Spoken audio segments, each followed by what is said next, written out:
ಜೈ ರಾಮಕೃಷ್ಣ. ನಮಸ್ತೆ.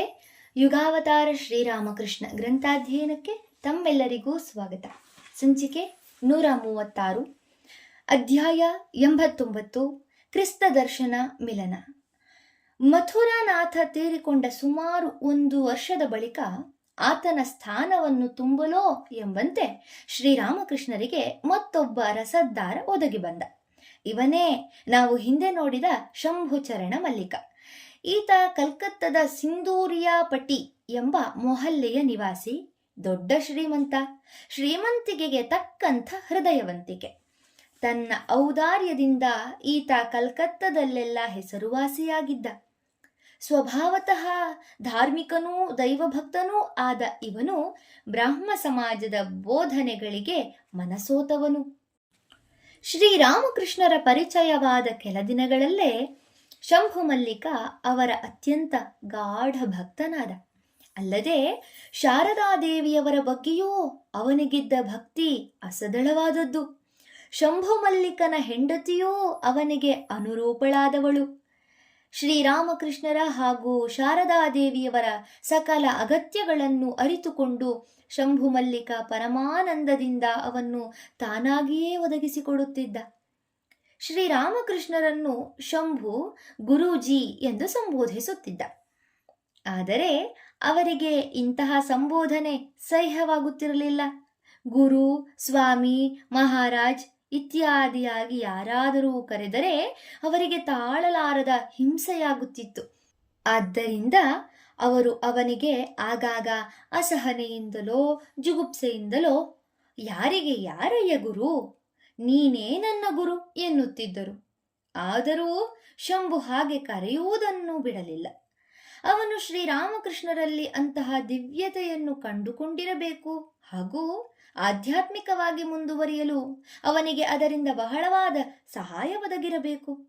ಅವನ ಹೆಂಡತಿ ಶ್ರೀರಾಮಕೃಷ್ಣರನ್ನು ಸಾಕ್ಷಾತ್ ಭಗವಂತನೆಂಬಂತೆ ಕಾಣುತ್ತಿದ್ದಳು.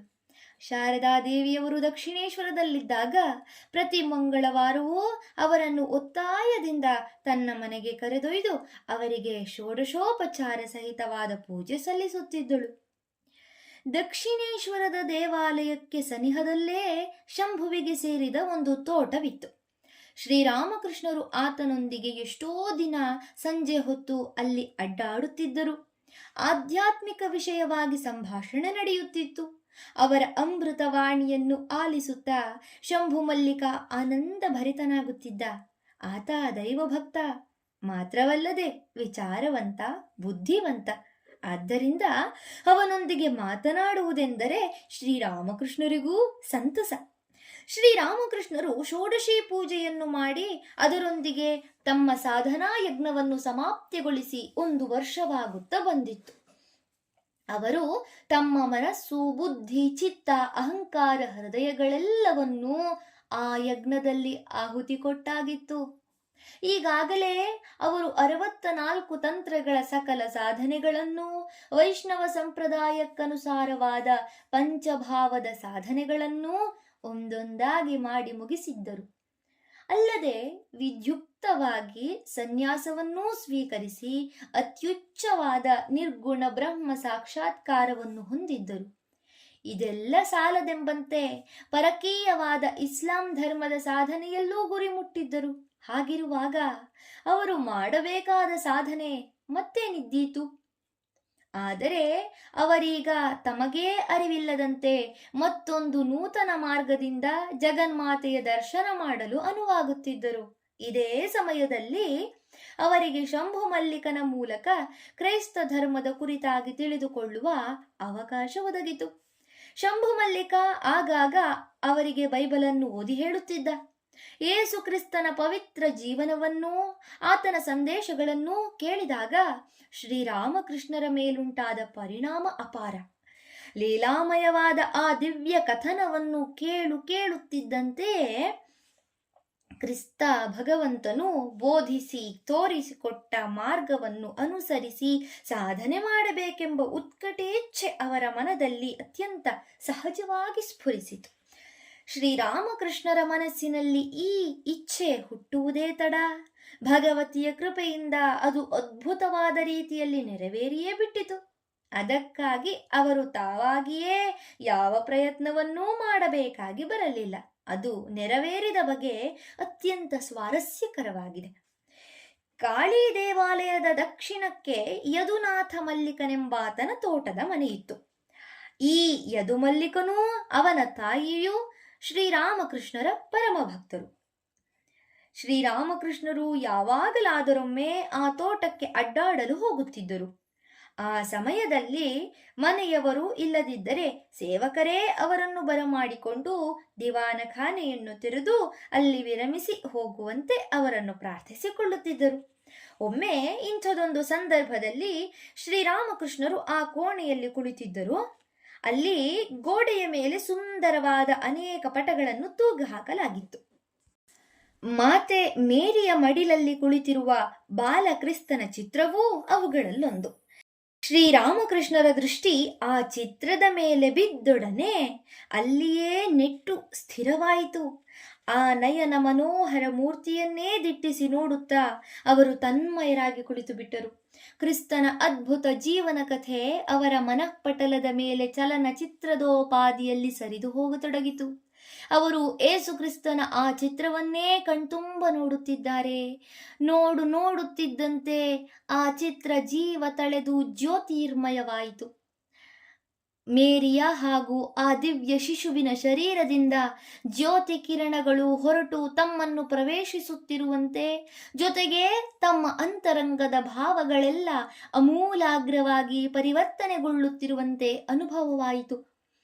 ಹುಟ್ಟಿನಿಂದಲೂ ಬಂದ ತಮ್ಮ ಹಿಂದೂ ಸಂಸ್ಕಾರಗಳೆಲ್ಲ ಹೃದಯದ ಮೂಲೆಯೊಂದರಲ್ಲಿ ಅಡಗಿ ಮಾಯವಾಗಿ ಅದರ ಬದಲಾಗಿ ಬೇರೆಯೇ ಸಂಸ್ಕಾರಗಳು ತಮ್ಮೊಳಗೆ ಉದ್ಭವವಾಗುತ್ತಿರುವುದನ್ನು ಅನುಭವಿಸುತ್ತಾ ಶ್ರೀರಾಮಕೃಷ್ಣರು ವಿಸ್ಮಿತರಾದರು, ಕಂಗಾಲಾದರು. ನನಗಿದಂಥ ವಿಚಿತ್ರ ಅನುಭವವಾಗುತ್ತಿದೆಯಪ್ಪ ಎಂದು ಭಾವಿಸುತ್ತಾ ಪ್ರಯತ್ನಪೂರ್ವಕವಾಗಿ ಅದನ್ನು ತಡೆಗಟ್ಟಲು ನೋಡಿದರು. ಏನೂ ಪ್ರಯೋಜನವಾಗಲಿಲ್ಲ. ಅಮ್ಮ, ನನಗೆ ಇದೇನು ಮಾಡುತ್ತಿದ್ದೀಯೇ ಎಂದು ಜಗನ್ಮಾತೆಯ ಬಳಿ ಮೊರೆಯಿಟ್ಟರು. ಆದರೆ ಎಷ್ಟೆಷ್ಟು ಪ್ರಯತ್ನ ಪಟ್ಟರೂ ಅವರ ಇಚ್ಛೆಯೇನೂ ನಡೆಯಲಿಲ್ಲ. ಆ ನೂತನ ಸಂಸ್ಕಾರದ ಅಲೆಗಳು ರಭಸದಿಂದ ನುಗ್ಗಿ ಅವರ ಮನಸ್ಸಿನ ಪೂರ್ವ ಸಂಸ್ಕಾರಗಳನ್ನೆಲ್ಲ ನಿಮಿಷಾರ್ಧದಲ್ಲಿ ಕೊಚ್ಚಿ ಹಾಕಿದವು. ಕಾಳಿ, ಕೃಷ್ಣ, ರಾಮನೇ ಮೊದಲಾದ ಹಿಂದೂ ದೇವದೇವಿಯರಲ್ಲಿ ಅವರಿಗಿದ್ದ ಭಕ್ತಿಭಾವ ಒಮ್ಮೆಗೇ ಮಾಯವಾಯಿತು. ಅದರ ಸ್ಥಳದಲ್ಲಿ ದೇವದೂತ ಏಸು ಕ್ರಿಸ್ತನ ಹಾಗೂ ಅವನು ಪ್ರವರ್ತನೆ ಮಾಡಿದ ಕ್ರೈಸ್ತ ಧರ್ಮದ ವಿಷಯದಲ್ಲಿ ಉತ್ಕಟವಾದ ಭಕ್ತಿ ಶ್ರದ್ಧೆಗಳು ಉದಿಸಿ ಹೃದಯವನ್ನು ತುಂಬಿದವು. ವೇದ ಧರ್ಮದ ನೆನಪೇ ಅವರ ಮನಃಪಟಲದಿಂದ ಅಳಿಸಿ ಹೋಯಿತು. ಈಗ ಅವರ ಕನಸು ಮನಸ್ಸುಗಳಲ್ಲೆಲ್ಲ ಏಸು ಕ್ರಿಸ್ತನೇ, ಆತನ ಕರುಣೆ, ಪ್ರೇಮ, ನಿಸ್ವಾರ್ಥತೆಗಳ ನೆನಪೇ. ಶ್ರೀರಾಮಕೃಷ್ಣರು ತಮ್ಮ ಕೋಣೆಗೆ ಹಿಂದಿರುಗಿದ ಮೇಲೂ ಈ ಭಾವ ಅವರಿಂದ ದೂರವಾಗಲಿಲ್ಲ. ಅವರೀಗ ಕಾಳಿ ಮಂದಿರಕ್ಕೆ ಹೋಗುವುದನ್ನೇ ಮರೆತರು. ಸುಮ್ಮನೆ ತಮ್ಮ ಕೋಣೆಯಲ್ಲಿ ಕುಳಿತು ಹಗಲಿರುಳೂ ಕ್ರಿಸ್ತನನ್ನೇ ಧ್ಯಾನಿಸತೊಡಗಿದರು. ಕ್ರಿಸ್ತ ಭಾವದಲ್ಲಿ ಮುಳುಗಿ ಹೋದರು. ಇಂತಹ ಸ್ಥಿತಿಯಲ್ಲಿರುವಾಗ ಅವರ ಅಂತಶ್ಚಕ್ಷುಸ್ಸಿಗೆ ಹಲವಾರು ದೃಶ್ಯಗಳು ಗೋಚರವಾಗತೊಡಗಿದವು. ಇಗರ್ಜಿಗಳಲ್ಲಿ ಪಾದ್ರಿಗಳು ಕ್ರಿಸ್ತನ ಸಮ್ಮುಖದಲ್ಲಿ ವ್ಯಾಕುಲತೆಯಿಂದ ಪ್ರಾರ್ಥನೆ ಸಲ್ಲಿಸುತ್ತಿರುವುದು, ಆತನಿಗೆ ಧೂಪ ದೀಪಗಳನ್ನು ಅರ್ಪಿಸುತ್ತಿರುವುದು, ಇವುಗಳನ್ನೆಲ್ಲ ಅವರು ಕಂಡರು. ಹೀಗೆ 3 ದಿನಗಳ ಪರ್ಯಂತ ಈ ಕ್ರಿಸ್ತ ಭಾವ ಶ್ರೀರಾಮಕೃಷ್ಣರನ್ನು ನಿರಂತರವಾಗಿ ಆಕ್ರಮಿಸಿಬಿಟ್ಟಿತ್ತು. ಅವರ ಪ್ರತಿಯೊಂದು ಚಲನವಲನ ನಡೆನುಡಿಯಲ್ಲೂ ಅದು ಎದ್ದು ಕಾಣುತ್ತಿತ್ತು. 3ನೆಯ ದಿನ ಸಂಜೆ ಶ್ರೀರಾಮಕೃಷ್ಣರು ಅದೇ ಭಾವದಲ್ಲಿ ತತ್ಪರರಾಗಿ ಪಂಚವಟಿಯಡಿಯಲ್ಲಿ ಮೆಲ್ಲನೆ ನಡೆದಾಡುತ್ತಿದ್ದಾರೆ. ಆಗ ಅವರು ಅದ್ಭುತ ದೃಶ್ಯವೊಂದನ್ನು ಕಂಡರು. ಒಬ್ಬ ಸುಂದರನಾದ ಗೌರವರ್ಣದ ದಿವ್ಯ ಪುರುಷ ನೆಟ್ಟ ದೃಷ್ಟಿಯಿಂದ ಅವರನ್ನೇ ನೋಡುತ್ತಾ ಮೆಲ್ಲನೆ ಅವರತ್ತಲೇ ನಡೆದು ಬರುತ್ತಿದ್ದಾನೆ. ಪರಮ ಪ್ರಶಾಂತಿಯನ್ನು ಸೂಸುವ ನಯನದ್ವಯ, ಅಪೂರ್ವ ಕಾಂತಿಯಿಂದ ಶೋಭಿಸುವ ಮುಖಮಂಡಲ, ಆತನದು ಸ್ವಲ್ಪ ಚಪ್ಪಟೆಯಾದ ಮೂಗು. ಆದರೆ ಅದರಿಂದ ಅವನ ಸೌಂದರ್ಯ ಸ್ವಲ್ಪವೂ ಕುಂದಿಲ್ಲ. ಅವನನ್ನು ನೋಡುತ್ತಲೇ ಶ್ರೀರಾಮಕೃಷ್ಣರಿಗೆ ಗೊತ್ತಾಯಿತು, ಇವನು ಭಾರತೀಯನಲ್ಲ, ಐರೋಪ್ಯ ಸಂಜಾತ ಎಂದು. ಆದರೆ ಯಾರಿವನು? ಅಪೂರ್ವ ದೈವತ್ವವನ್ನು ಬಿಂಬಿಸುತ್ತಿರುವ ಈ ಮಹಾಪುರುಷನಾರಿರಬಹುದು? ನೋಡುತ್ತಿದ್ದಂತೆ ಆ ವ್ಯಕ್ತಿ ಇನ್ನಷ್ಟು ಹತ್ತಿರ ಬಂದ. ಆಗ ಅವರ ಪವಿತ್ರ ಆಂತರ್ಯದೊಳಗಿಂದ ಧ್ವನಿಯೊಂದು ತಾನಾಗಿಯೇ ಮೊಳಗಿತು. ಇವನೇ ಏಸುಕ್ರಿಸ್ತ, ದುಃಖ ಸಂಕಟಗಳಿಂದ ಜೀವಕೋಟಿಯನ್ನು ಪಾರುಗೈಯಲೆಂದು ತನ್ನ ಹೃದಯದ ರಕ್ತವನ್ನೇ ಬಸಿದು ಹರಿಸಿದವನು. ಪ್ರತಿಯಾಗಿ ಸಹಮಾನವರಿಂದ ಅಸಹನೀಯವಾದ ಪೀಡನೆಯನ್ನೇ ಪಡೆದರೂ ನಗುತ್ತಾ ಜೀವ ತೆತ್ತವನು ಮಹಾಯೋಗಿ, ಭಗವಂತನ ಪ್ರಿಯಪುತ್ರ ಏಸುಕ್ರಿಸ್ತ. ಆತನನ್ನು ನೋಡುತ್ತಾ ಭಾವೋತ್ಕಟತೆಯಿಂದ ಮೂಕರಾಗಿ ನಿಂತು ಬಿಟ್ಟರು ಶ್ರೀರಾಮಕೃಷ್ಣರು. ಆಗ ಮೆಲ್ಲನೆ ಅವರ ಬಳಿಗೈದ ಆ ಪ್ರಶಾಂತ ಮೂರ್ತಿ ಅವರನ್ನು ಗಾಢವಾಗಿ ತಬ್ಬಿಕೊಂಡು ಅವರಲ್ಲಿಯೇ ಲೀನನಾಗಿ ಬಿಟ್ಟ. ಶ್ರೀರಾಮಕೃಷ್ಣರ ಮನಸ್ಸು ಉನ್ನತ ಸ್ತರಕ್ಕೇರಿ ವಿರಾಟ್ ಸ್ವರೂಪದ ಸಗುಣ ಬ್ರಹ್ಮದೊಂದಿಗೆ ಏಕೀಭವಿಸಿತು. ಈ ಅನುಭವವಾದ ಮೇಲೆ ಏಸುಕ್ರಿಸ್ತನು ಅವತಾರ ಪುರುಷನೆಂಬುದರ ಬಗ್ಗೆ ಅವರಿಗೆ ಯಾವ ಸಂಶಯವೂ ಉಳಿಯಲಿಲ್ಲ. ಇದಾಗಿ ಹಲವಾರು ವರ್ಷಗಳ ತರುವಾಯ ಅವರೊಮ್ಮೆ ತಮ್ಮ ಸುಶಿಕ್ಷಿತ ತರುಣ ಶಿಷ್ಯರೊಂದಿಗೆ ಮಾತನಾಡುವಾಗ ಸಾಂದರ್ಭಿಕವಾಗಿ ಕೇಳಿದರು, ಏನಪ್ಪಾ, ನೀವೆಲ್ಲ ಬೈಬಲ್ ಓದಿದ್ದೀರಲ್ಲ, ಕ್ರಿಸ್ತನ ದೇಹಾಕೃತಿಯನ್ನು ಅದರಲ್ಲಿ ಹೇಗೆ ಬಣ್ಣಿಸಿದೆ ಹೇಳಬಲ್ಲಿರಾ? ನೋಡಲು ಅವನು ಹೇಗಿದ್ದ? ಇದಕ್ಕುತ್ತರವಾಗಿ ಆ ತರುಣರೆಂದರು, ಸ್ವಾಮಿ, ಕ್ರಿಸ್ತನ ರೂಪದ ವಿಷಯವಾಗಿ ಬೈಬಲಿನಲ್ಲಿ ಏನೂ ಹೇಳಿದಂತೆ ಕಾಣೆವು. ಆದರೆ ಅವನು ಯಹೂದ್ಯನಲ್ಲವೇ? ಸಹಜವಾಗಿಯೇ ಅವನು ಸುಂದರನೂ ಗೌರವರ್ಣದವನೂ ಆಗಿದ್ದಿರಬೇಕು ಮತ್ತು ಅವನಿಗೆ ಪ್ರಶಾಂತವಾದ ನೀಳ್ಗಣ್ಣುಗಳು, ನೀಳವಾದ ಮೂಗೂ ಇದ್ದಿರಬೇಕು ಎಂದು ಊಹಿಸಬಹುದು. ಇದನ್ನು ಕೇಳಿ ಶ್ರೀರಾಮಕೃಷ್ಣರ ಮುಖದಲ್ಲಿ ಅಚ್ಚರಿ ಮೂಡಿತು. ಸ್ವಲ್ಪ ಚಿಂತಾಪರರಾಗಿ ನುಡಿದರು, ಹೌದೇ? ಹಾಗಾದರೆ ಆ ದರ್ಶನದಲ್ಲಿ ನಾನು ಆತನ ಮೂಗು ಸ್ವಲ್ಪ ಚಪ್ಪಟೆಯಾಗಿದ್ದಂತೆ ಕಂಡೆನಲ್ಲ, ಅದೇಕೆ ಹಾಗೆ ಕಂಡಿತೋ ತಿಳಿಯದು. ಶಿಷ್ಯರು ಪ್ರತಿಯಾಗಿ ಏನೂ ಮಾತನಾಡಲಿಲ್ಲ. ಆದರೆ ಎಲ್ಲರೂ ಮನಸ್ಸಿನಲ್ಲಿ ಭಾವಿಸುತ್ತಿದ್ದರು, ಅಲ್ಲ, ಇದೊಳ್ಳೆ ತಮಾಷೆ. ಇವರು ಭಾವಾವೇಶದಲ್ಲಿ ಕಂಡ ಚಿತ್ರವು ಏಸುವಿನ ನಿಜವಾದ ರೂಪವನ್ನು ಹೋಲಬೇಕೆಂದರೆ ಹೇಗೆ ಸಾಧ್ಯ ಎಂದು. ಇತರ ಜನರು ಕಾಣಬಹುದಾದ ದೃಶ್ಯಗಳಿಗೂ ಶ್ರೀರಾಮಕೃಷ್ಣರು ಕಂಡ ದರ್ಶನಗಳಿಗೂ ಅಂತರವೇನಾದರೂ ಇರಬಹುದೆಂದು ಆ ಶಿಷ್ಯರಿಗೆ ಆಗ ಅನ್ನಿಸಿರಲಿಲ್ಲ.